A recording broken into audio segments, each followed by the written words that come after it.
ಕೆಲವೇ ಕ್ಷಣಗಳಲ್ಲಿ ಸೂರಜ್ ರೇವಣ್ಣನನ್ನ ಬೆಂಗಳೂರಿನ ಕೋರಮಂಗಲದ ಜಡ್ಜ್ ಮನೆಗೆ ಕರೆದುಕೊಂಡು ಬರ್ತಾರೆ ಸಿಐಡಿ ಅಧಿಕಾರಿಗಳು. ನ್ಯಾಯಾಧೀಶರ ಮುಂದೆ ಆತನನ್ನ ಹಾಜರುಪಡಿಸ್ತಾರೆ. ಸೂರಜ್ ರೇವಣ್ಣ ಸಲಿಂಗ ಲೈಂಗಿಕ ದೌರ್ಜನ್ಯ ಪ್ರಕರಣ ದೂರು ಕೊಟ್ಟಿದ್ದಂತಹ ಸೂರಜ್ ಆಪ್ತ ಶಿವಕುಮಾರ್ ಆತನೇ ಈಗ ನಾಪತ್ತೆ. ಹೊಳೆ ನರಸೀಪುರ ಠಾಣೆಗೆ ದೂರು ನೀಡಿದ ಬಳಿಕ ಈಗ ಶಿವಕುಮಾರ್ ಎಲ್ಲಿದ್ದಾನೆ ಅನ್ನೋದರ ಬಗ್ಗೆ ಯಾವುದೇ ಮಾಹಿತಿ ಇಲ್ಲ.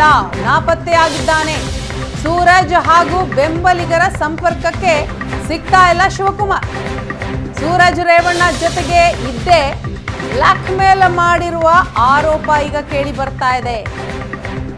ಆರೋಪ ಕೇಳಿ ಬಂದ ಬೆನ್ನಲ್ಲೇ ಶಿವಕುಮಾರ್ ಕಣ್ಮರೆ. ಬಿಜೆಪಿ ಮುಖಂಡರ ಜೊತೆ ಶಿವಕುಮಾರ್ ಇರುವಂತಹ ವಿಡಿಯೋ ವೈರಲ್ ಆಗಿದೆ. ಶಿವಕುಮಾರ್ ಮತ್ತು ಸಂತ್ರಸ್ತ ಇಬ್ಬರೂ ಕೂಡ ಇರುವಂತಹ ಫೋಟೋ, ಈ ಫೋಟೋ ವೈರಲ್ ಆಗ್ತಾ ಇದೆ. ಸೂರಜ್ ಆಪ್ತರಿಗೆ ಈಗ ಶಿವಕುಮಾರ್ ಮೇಲೇನೆ ಅನುಮಾನ ಮೂಡಿದೆ.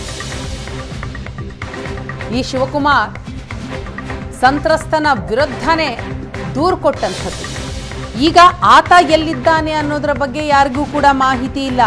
ಕಾರಣ ಆತನ ಮೇಲೇನೆ ಅನುಮಾನಗಳು ಮೂಡ್ತಾ ಇದೆ. ಬ್ಲ್ಯಾಕ್ ಮೇಲ್ ಮಾಡುವಂತಹ ಕೆಲಸ ಶಿವಕುಮಾರ್ನಿಂದ ಆಯ್ತಾ ಅಂತ. ಹಾಗಾದ್ರೆ ಈ ಪ್ರಕರಣದಲ್ಲಿ ಶಿವಕುಮಾರನ ಪಾತ್ರ ಏನು ಅನ್ನೋದು ತನಿಖೆ ಆಗಬೇಕಾಗಿದೆ. ಶಿವಕುಮಾರ್ ಸೂರಜ್ ರೇವಣ್ಣನ ಆಪ್ತ, JDS ಕಾರ್ಯಕರ್ತ. ಇನ್ನು ಮಾಜಿ ಸಚಿವ ರೇವಣ್ಣ ಕುಟುಂಬಕ್ಕೆ ಕೇಡುಗಾಲ ಬಂದಿರುವಂಥದ್ದು ಈಗ ಆಗ್ತಾ ಇರೋ ಬೆಳವಣಿಗೆಯಿಂದಲೇ ನಮಗೆ ಗೊತ್ತಾಗುತ್ತೆ. ಕಾನೂನು ಕುಣಿಕೆಯಲ್ಲಿ ರೇವಣ್ಣ ಕುಟುಂಬ ಒದ್ದಾಡ್ತಾ ಇದೆ. ಕಾನೂನು ಕುಣಿಕೆಯಲ್ಲಿ ಅಪ್ಪ ಅಮ್ಮ ಇಬ್ಬರು ಮಕ್ಕಳು ಸಿಕ್ಕಾಕೊಂಡಿದ್ದಾರೆ. ಭವಾನಿ ರೇವಣ್ಣ ಕಿಡ್ನ್ಯಾಪ್ ಕೇಸ್ನಲ್ಲಿ ಜಾಮೀನು ಪಡೆದಿದ್ದಾರೆ. ಇನ್ನು HD ರೇವಣ್ಣ ಸಂತ್ರಸ್ತೆ ಕಿಡ್ನ್ಯಾಪ್ ಕೇಸ್ನಲ್ಲಿ ಜಾಮೀನು ಪಡೆದಿದ್ದಾರೆ. ಜೈಲ್ಗೂ ಕೂಡ ಹೋಗಿದ್ರು. ಇನ್ನು ಪ್ರಜ್ವಲ್ ರೇವಣ್ಣ ಅತ್ಯಾಚಾರ ಆರೋಪದಲ್ಲಿ ಜೈಲು ಪಾಲಾಗಿದ್ದ. ಪ್ರಜ್ವಲ್ ಜೈಲಿನಲ್ಲಿರುವಾಗಲೇ ಸೂರಜ್ ಕೂಡ ಅರೆಸ್ಟ್. ಲೈಂಗಿಕ ದೌರ್ಜನ್ಯ ಆರೋಪದಲ್ಲಿ, ಸಲಿಂಗ ಲೈಂಗಿಕ ದೌರ್ಜನ್ಯ ಆರೋಪದಲ್ಲಿ ಸೂರಜ್ನನ್ನ ನಿನ್ನೆ ಹೊಳೆ ನರಸೀಪುರ ಪೊಲೀಸರು ಅರೆಸ್ಟ್ ಮಾಡಿದ್ರು.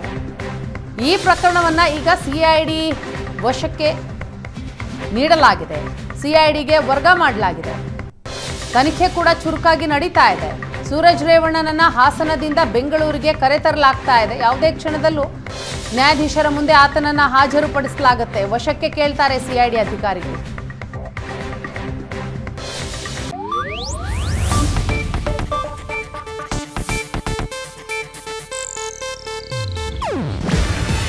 ಇದು ಏಷ್ಯಾನೆಟ್ ನ್ಯೂಸ್ ನೆಟ್ವರ್ಕ್ ಪ್ರಸ್ತುತಿ. ನೀವು ನೋಡ್ತಿದ್ದೀರಾ ಏಷ್ಯಾನೆಟ್ ಸುವರ್ಣ ನ್ಯೂಸ್.